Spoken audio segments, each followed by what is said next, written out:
In the Middle Ages, there were some really interesting and creative stories that were told within Christian lore. I remember reading, it was almost, if you ever read some of that Old English kind of writing, like reading Chaucer and that kind of thing, I remember reading something like that in seminary, where it was very difficult to read because the language, even though it was in English, was so written in such an unfamiliar way, you kind of have to read it through a couple times carefully. And it was the story of this priest in the Church of England who, or I guess it might have been even before that, this priest, after communion was over, there was leftover communion elements. So the host, as we say, about the bread, or maybe it was the wine from the cup, and he went out and he scattered it out in his garden. The next day he was awakened by the sound of lovely songbirds who were whistling familiar hymns from the hymn book because they had partaken in the communion bread in the garden.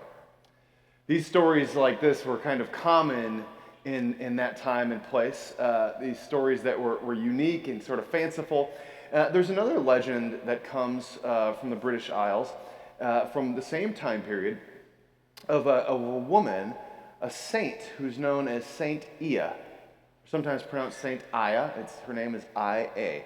Saint Ia was a Irish princess who felt deeply convicted and a strong calling that she was to sail across the waters to the shores of England and to convert people to Christianity.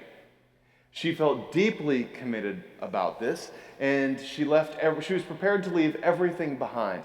And so with a group of fellow travelers who were committed to the same goal, she woke up early one morning, the day that they were to depart, and she walked down to the shore where she was to board the ship and found that all of the others had already left ahead of her.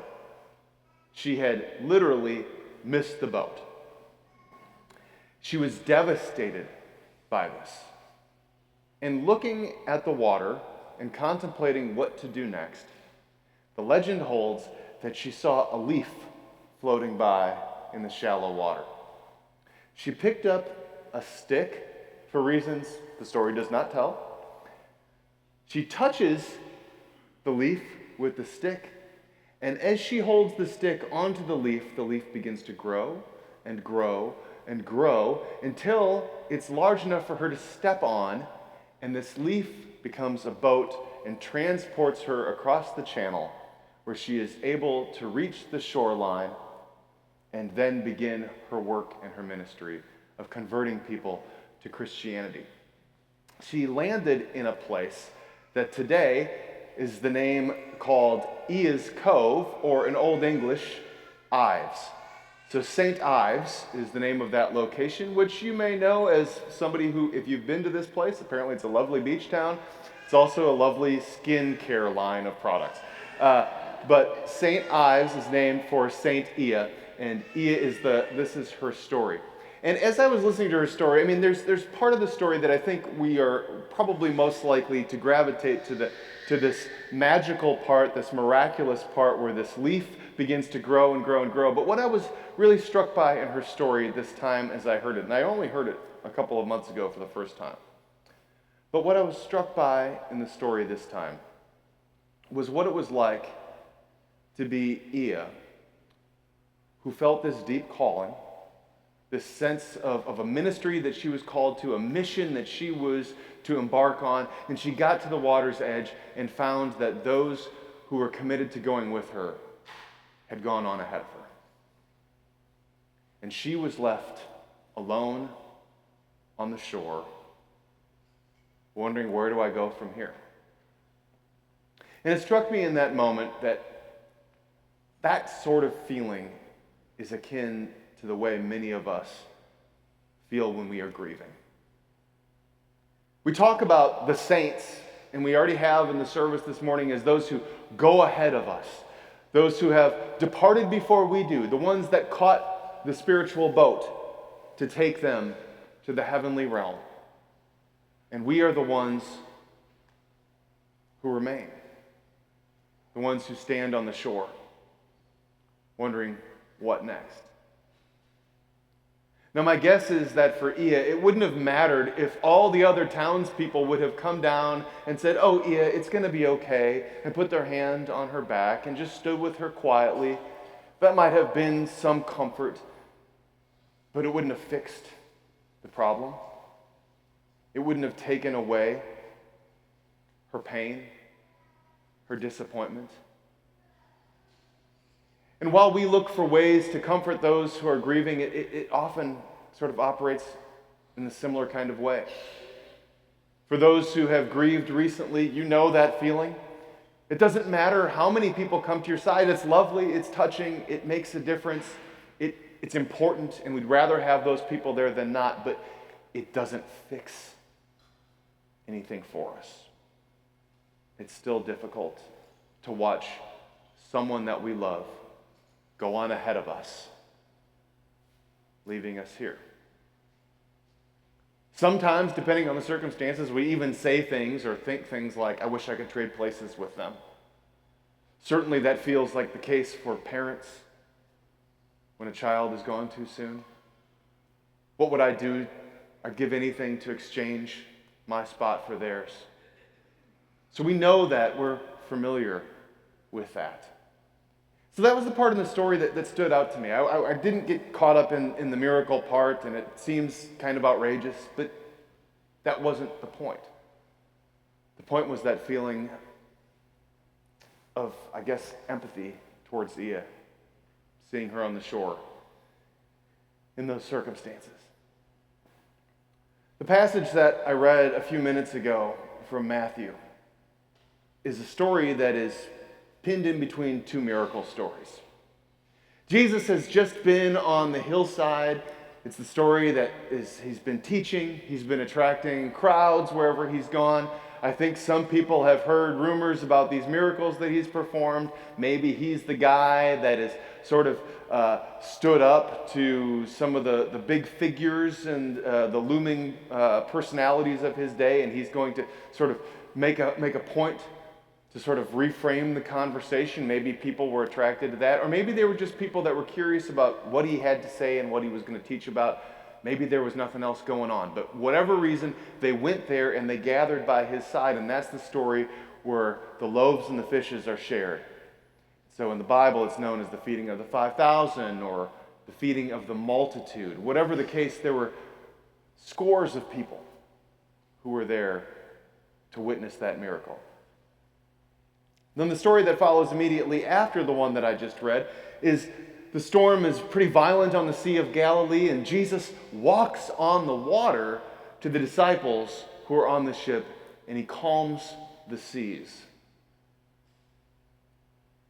But in between these two massive stories of miracles that have captured the imagination and the attention of Christians throughout the centuries, there's this one little segue story that says Jesus told the disciples to go ahead and get in the boat and start paddling across because they had business to do on the other side of the water.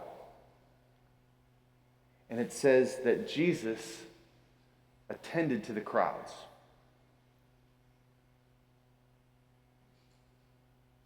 I don't want that detail, especially in light of Ia's story, to be missed. Jesus tells the disciples, "You're good. You're taken care of. I will be with you soon enough. Go on ahead of me, and I'm going to catch up to you." But Jesus knows that where he is needed in that moment is back on the shore. Jesus knows that the disciples are fine, but that there is a whole multitude of people still there on the shore that maybe have questions, that maybe want to engage him in conversation, that maybe are suffering or struggling with something in their life. And Jesus says, my ministry priority right now is to be here. You go on ahead. I'm staying with those who are back on the shore. I'm with those who are staying behind.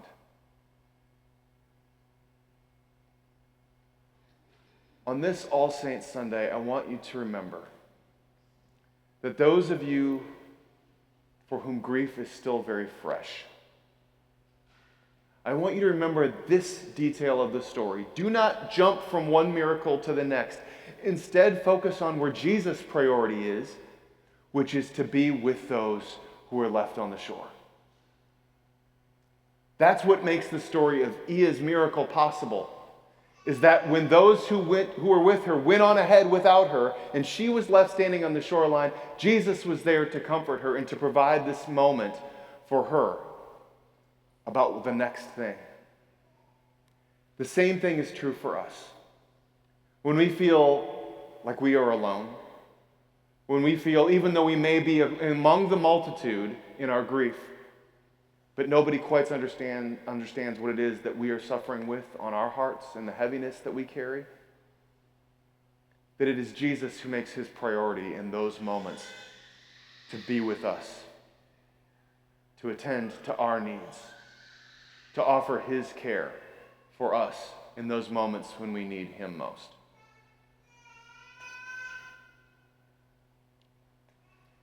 For those of you who are still struggling today, when your grief is most fresh, or even All Saints' Day feels like it's more like opening the pain again rather than another process and a step toward healing, I want you to remember that though you are surrounded by loved ones today, most importantly, Christ is nearer than ever. And for all of us who may be in a different situation where that grief is not as raw for us, I want you to remember that there is also something in Ia's story and in our own which says that because we are the ones who remain on the shore, that there is work left to be done. It is caring for others who are suffering. It is working to make a more just world around us. It is serving our neighbors. It is opening our hearts with love and concern to those around us. And it is, like Ia, continuing to carry the message and the good news of Jesus Christ and sharing that with the world. So wherever it is that you find yourself on this All Saints Sunday, I pray that there is a message in here for you. One of hope and comfort about Jesus' priority for you, or about the desire to go forward, to carry that hope, and to be reminded that we remain because we have ministry yet to do. Will you pray with me?